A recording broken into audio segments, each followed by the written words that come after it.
I think we're ready to get started. All right. So let's start by having you say your name and spell your last name for us. Sue Sutter, Sutter. Great, thank you. And my name is Robert Bauman, and we're conducting this oral history interview on July 23rd of 2014 on the campus of Washington State University, Tri-Cities. So I wonder if you could start by telling us, first of all, when you came to Hanford and what brought you here. Well, it all started when I was in college. I was at Washington State. It was the college then. And they came up there and interviewed, and they gave most of us jobs. They needed warm bodies down here. And so I had a job when I came down here in June 21st of 1948. And And what did you major in college? At chemistry. Chemistry, okay. They needed a lot of chemists. And then when I came here, my folks brought me over from Seattle in a car, and we came to North Richland.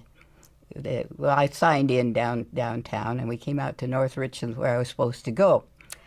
And where I was assigned to live, for at least temporarily, was in North Richland. It had a cyclone fence around it, topped by 3 rows of barbed wire.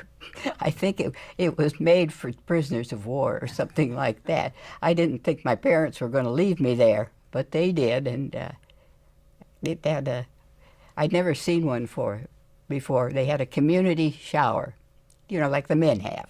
It was I was the only person there. And the next day they found me a place downtown. I was in W5. W5 was the women's dorm, and it was right above the Green Hut Cafe, where everybody ate all the time, because that's about what it was, that and Thrifty Drug. And when I was there, I met some of when I was going through the hospital, one of my friends from college was working there, and she happened to be in the same dorm, and I went. That was about it. And I don't remember starting work. And where do you want to go from here now? What was your first job? What sort of work were you doing? Oh, what they called essential materials. It was in 300 area. And everything that came onto the plant had to be chemically verified. And that was what that job was. And I was working there for about 3 years. And then I got married. That's where I met my husband. He was in the lab too, chemist. What were your first impressions when you arrived in the area here? Do you remember?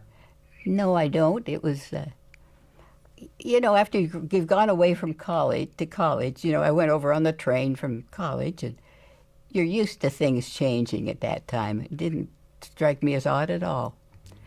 What was odd was that when I first came, I was in North Richland, and I had to eat out at the cafeteria there, and it was all full of construction workers. But I survived. But I was only out there a couple of days, and then I moved to town. And you said you worked for 3 years out at the 300 area then? Yes. And you met your husband. Was your husband also working? Yeah, he was we were in 3706 building, which has long since been destroyed.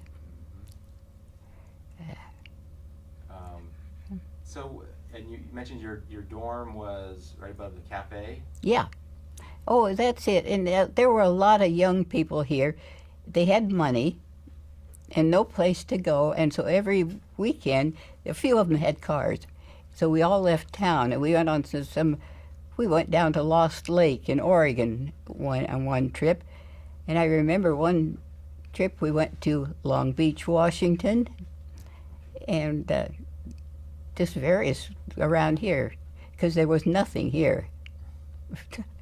I was going to ask you, was there anything in town for entertainment, or?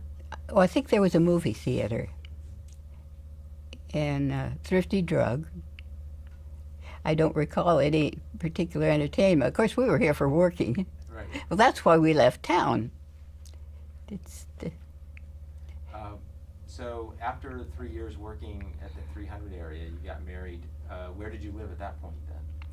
Oh, we were able to get a house. You know, the houses were assigned to married people. We lived on Farrell Lane. Yeah. And we lived there for about 3 years. And then they decided they were going to sell all the houses, and that's when we bought the house in Kennewick. You remember, you have the information on selling the houses. Right. Yeah. Yeah. We were the junior tenants in a duplex. Oh, okay.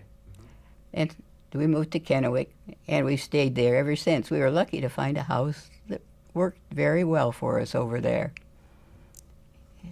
So let's go back to your work then a little bit. What was your work like? How was it as a place to work, the 300 area when you were there? It was just a lab. There were a lot of funny people working there, different people working there. One of the technicians, she stole all the cheesecloth and she wrapped it around her head and took it out with her every day.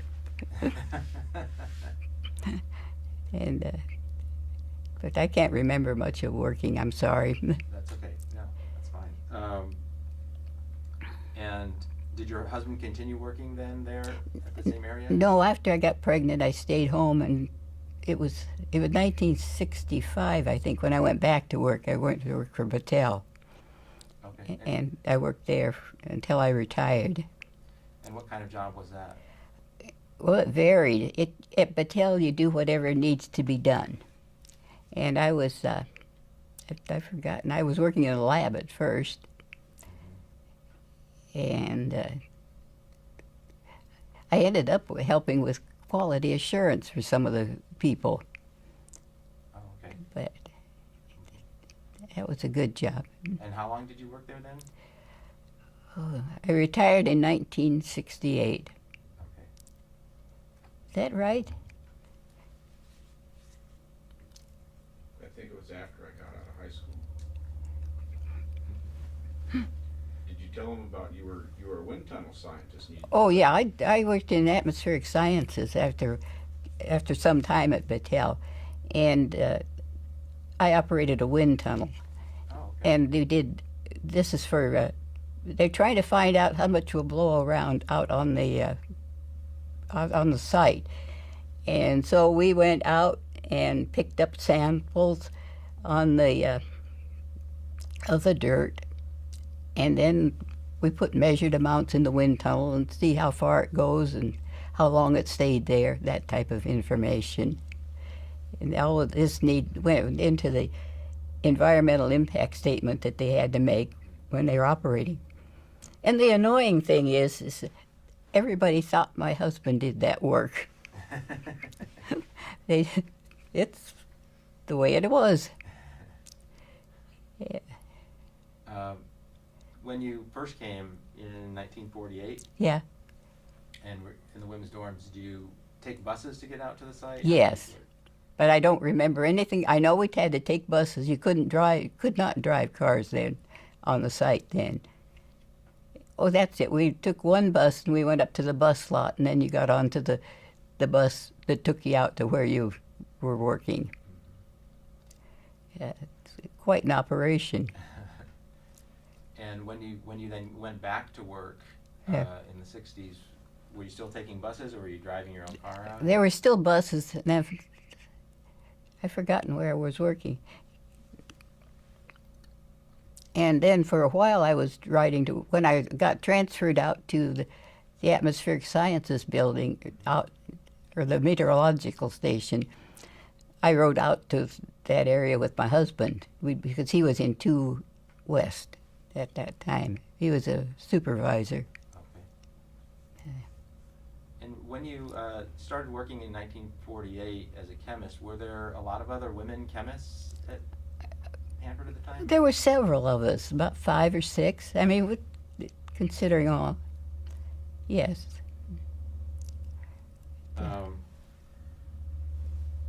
So you lived in Richland for a while after you got married, then you moved to Kennewick, is that right? Yes. Okay. Um,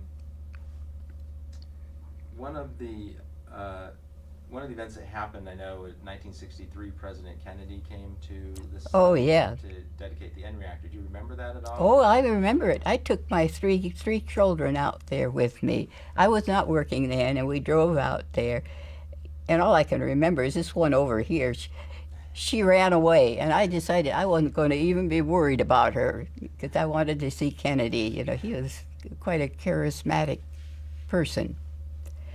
And I guess, and Paul was there too, but we were all there. And I have another daughter too. What do you remember? Do you remember much about the day itself, or? It was about 80 degrees. Oh, and I can remember Kennedy was so surprised when he started the reactor with a probe of some kind. Yeah, it's a lot of traffic. It took me a long time to get home. My husband had gone out there. Everybody who worked there went there on buses. And so he got home way a long time before I did. It was well attended. Do you remember any other events or incidents, things that happened when you either were working at Hanford or living in the area here? I can't think of any right now. What about your dorm social clubs? My what? The social clubs in the dorm. Oh, yeah, we belonged to the dorm club. That's the one that we went someplace every weekend. It's just the dorm club. Oh, and they had dances in town, too. In fact, I think I brought over a picture of one of those. Oh, great. If you can have them. Great. The Sadie Hawkins Day dance. They don't have Sadie Hawkins anymore. They do, actually. Do they? The high schools do. Okay. Well, we were all just a little bit older, but you just had to make your own entertainment. Mm-hmm. And that was a good one. So did you and your husband meet at work? Yes. In the 300 area? Actually in 300 area. Oh, and another thing we used to do is everybody drank beer. We'd go out by the Yakima River and drink beer after working in the evening, swing shift or something. But it was just fun. Mm-hmm. So you've seen a lot of change in the time that you've... Oh, my Lord, yes. Obviously, one change that happened at Hanford was a shift from production to cleanup. Yeah. I don't know if you want to talk about that a little bit. If that. Well, I didn't. All I did was run the wind tunnel. We generated information so they could do the environmental impact statement before they started doing something out there. And we go out in the field, and I know they picked up all kind of material to run through the wind tunnel to see what happened to it. Yeah. I know there was a lot of emphasis on security at Hanford and secrecy. Can you talk about that at all, what that was like? It was pretty straightforward. You had a badge, and you had to show it every time you went in and out, and it went pretty easily. Did you, were you able to talk about your work at all, or outside? You weren't supposed to, but it wasn't interesting work, so I didn't want to talk about it anyway. And what about the community itself? How did that change over the years and during the time you were working? Well, I was here. The community, they built the ranch houses. Then we got a lot of bad dust storms then. And I was home with children, and you just you don't get out in the community much. There wasn't much here, that's all.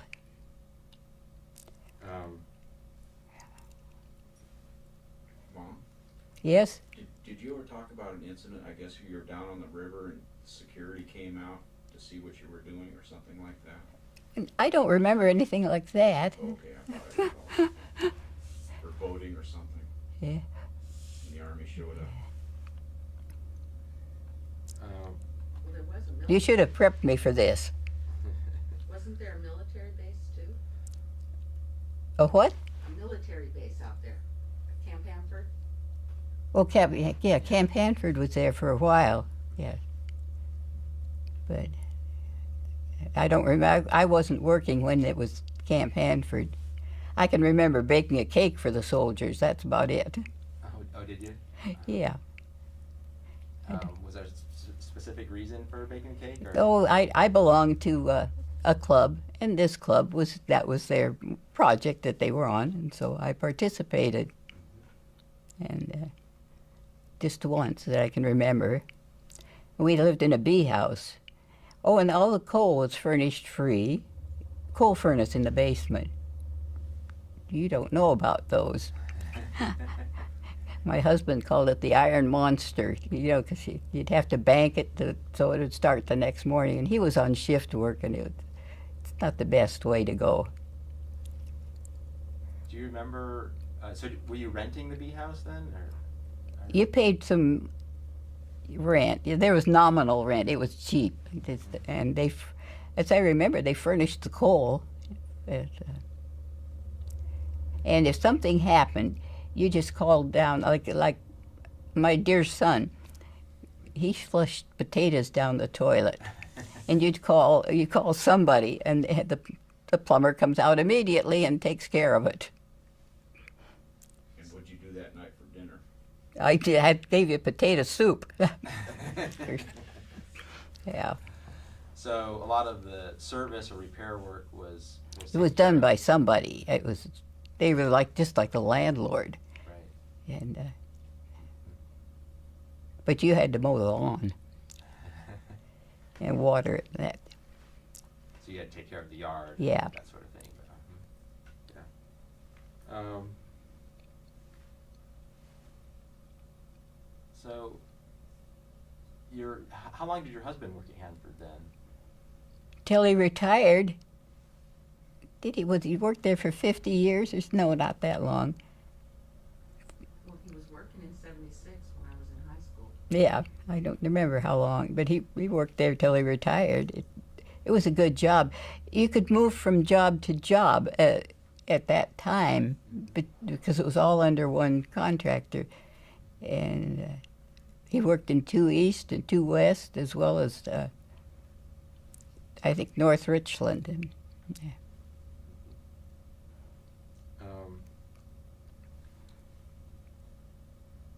So, what was the sort of most challenging? Was there any part of your work that you did at Hanford that you would think was sort of the most challenging thing that you did, or the most rewarding?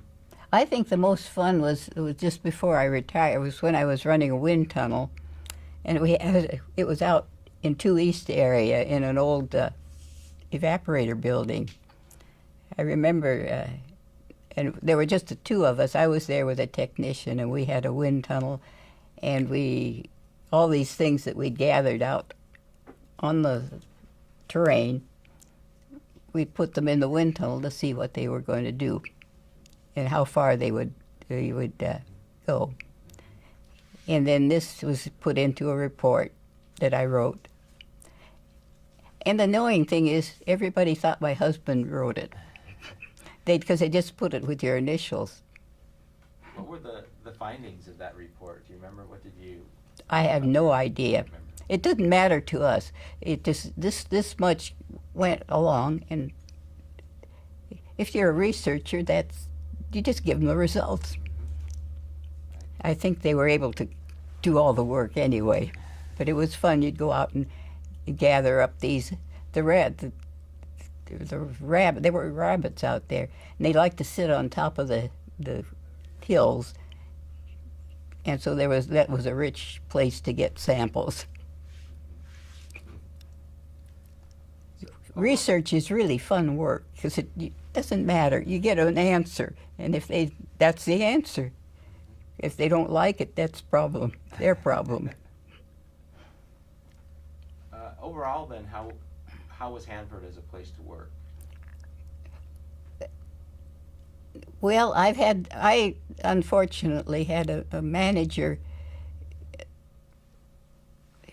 He was Mormon, and he didn't think women should be working, and however, the next level up really believed in women. So he's the one I was treasurer for the local ACS, and I wanted to go to the meeting in Hawaii.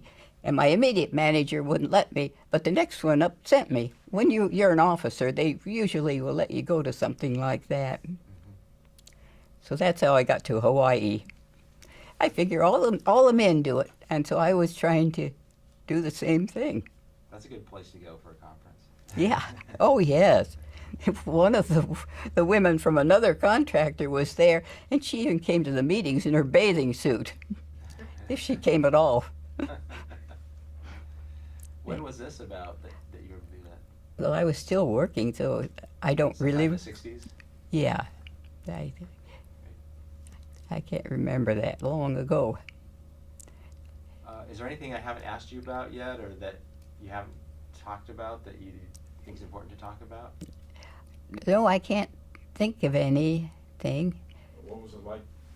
Huh? What was it like being a woman and working in this area, predominantly male? Well, that didn't bother me, except that, you know, some of them are prejudiced against women.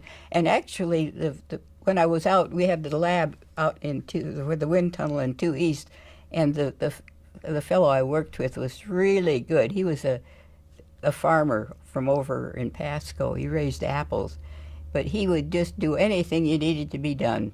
It didn't matter whether you're a woman or man. He'd do anything. Oh, the funny thing about that is the building that we had, they had a restroom in it, and they didn't have a door on it, so my manager had them put a door in it. They put a door in it with a window. and so they had to change the door.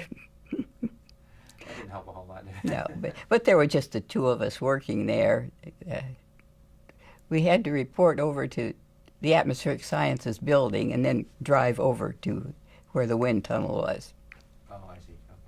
Okay. Mom, you shared with me your difficulty at getting a raise. Your I- difficulty getting a raise in pay. Did you have difficulty getting a raise? Oh, yeah. He said, my manager said the raises, this is more than I wanted to give you. He wanted the raises for the men because they have a family to take care of. He doesn't realize I have all these kids to take care of, too. And one daughter who went on to college and is now an engineer out there. Were you able to get the raise, or? Oh, yeah. Oh, yes. You have to be persistent. Do you happen to remember what your salary was, say, when you started in 1948 at all? It was about $100 a week.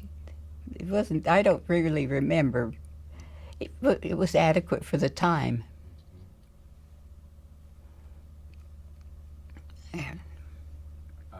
Do you remember any other challenges, being a woman working there in the 1940s and 1960s?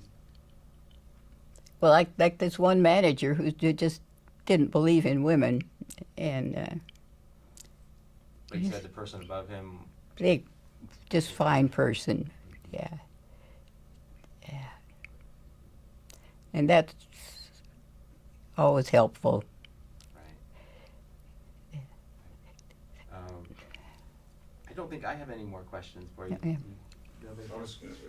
What was it like raising us kids in an area that didn't have a lot of support services, and it was just all your contemporaries, and nobody had any relatives in town or anything like that?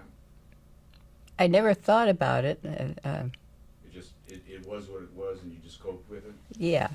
Oh, and then, I remember, but we babysat back and forth. I remember my friend Dusty was babysitting, and Paul, all he'd do is hide in the closet. That was a long time ago. But you'd find ways to kind of help each other out. Yeah. and Yeah. Taking care of kids. Well, Dad was where was Dad from? I can't remember. New York? Yeah, we went to Yeah. the University at Buffalo and was recruited out of there. Yeah. So what you mentioned you went to Washington State College. Where were you from initially? Where did you grow up? I grew up in Seattle. Oh, okay. And I went to college starting in home economics, and that's a dumb major. They don't give you anything challenging, and the only thing I liked the first year was chemistry, and that's why I majored in that. I was curious. I kind of recalled one once hearing a story about the way you met Dad was you accidentally left some battery acid on a stool or something like this. And I he don't sat up remember and anything like laid out his pants. No, he was just out there in the same lab. Yeah. And then he was in this group that went on trips. He was one of the, he was one with a car. So that made him popular. Yeah. So you went on some of these trips? Oh, yeah. He was part of the group? Oh, we went down to Lost Lake in Oregon. I can remember that. And I knew Steve Buckingham. He said, we were up there, it was, snow was on the ground. And he went in the water and he said, "It's warm." I can remember that one. How many people would go on the trips? Yeah. I mean, it was like 4 or 5 or 7. Yeah, I don't about that because you just had cars. You didn't have anything big. There were no buses or anything taking you. The lack of family support, you built some really good friendships that you Yeah. still have now. And about how often did you go on these trips? Oh, I'd say once a month or something. There was various degrees. It depends on what came to mind, what the people wanted. Sure. What about the one where you left town and you got someplace and set up camp in the middle of the night? Steve Buckingham found a camp. Oh, that was and we were going over to Orcas Island. That was where we were going, and so we camped near Anacortes, and it was dark, and when we woke up, we found we camped in the garbage dump. We went on our trip. Yeah. That's a great story. Well, I want to thank you for coming in today and sharing your stories, and we're going to go ahead and make copies of the photos that you brought in. And Oh, they're over there. I don't know. There's a lot of them you don't want, but they're. Oh, I don't know. There was a lot of them that were